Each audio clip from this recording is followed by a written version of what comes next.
Hello and welcome to the Daily Forex Report for October 4th. What are we looking for during this next session? Well, we have somewhat of a doji bar formed during this last session. We are looking for a break of that low, looking to take out the Wednesday's high, basically looking to grab about 10 pips. Quick little scalp, looking to short around the 78.28 level, and then looking to exit about 8 to 10 pips below that at 78.20. You probably could even drop it down to about the 78.14 level if you wanted to just squeeze a little bit more of that out for that very quick little scalp trade. Now, we did have a good surge to the upside in the Euro USD.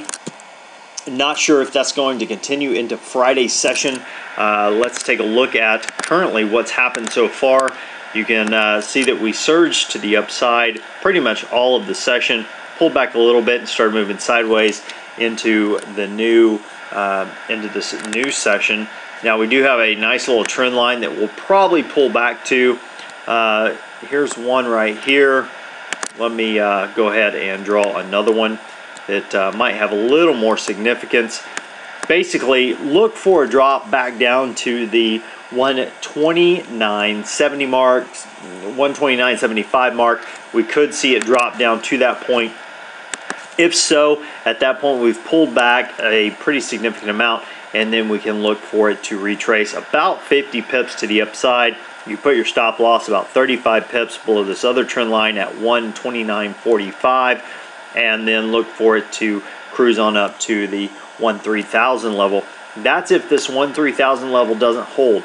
Very strong area of support. Now that we've broken above it, we could see it just head higher from here. So definitely keep an eye on this pair. It's going to be in play.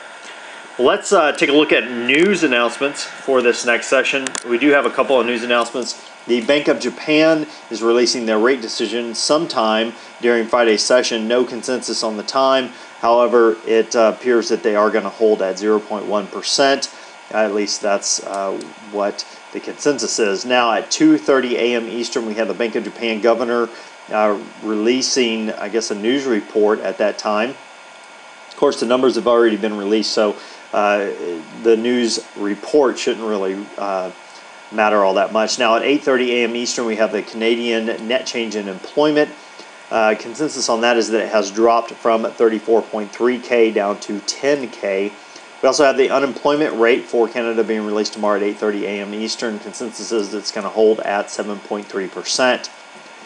Then a little bit later, at the same time, 8:30 a.m. Eastern, we have the non-farm payroll coming out for the U.S. They're showing an increase from 96K up to 115K. Unemployment rate showing a slight increase from 8.1% up to 8.2%. And as we all know, eyes are going to be watching this not only from a market perspective, but from a political perspective. The higher that number goes prior to the election, the lower the possibility of Obama winning the election. However, odds are, from Vegas anyway, right now that Obama has it by several points. So I would not bet against him just quite yet, regardless of what you think of him personally. Well, let's take a look at the pairs overall going into this next session. Let me get to the hour time frame, zoom in a little bit so we can actually take a look at this. Okay, now the U.S.-Japanese yen pair. This pair has a potential to go up and hit some resistance around the 78.75 mark, possibly moving down, hitting support around the 78.25 mark. Now the Euro-USD pair, it surged to the upside like we talked about earlier, potentially going as high as 131.39, possibly down to 128.41. Look for some resistance to the upside around 130.50. And look for some support around 129.25. Now the pound-US dollar pair, it surged to the upside as well. Had a bigger day than the euro, I believe. Definitely look for it to potentially go as high as 163.08, possibly as low as 160.20.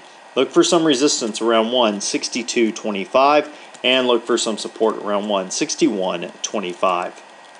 Now the U.S. Swiss, this pair surged to the downside. Look for it to potentially go down to 0.2916, possibly as high as 0.9430.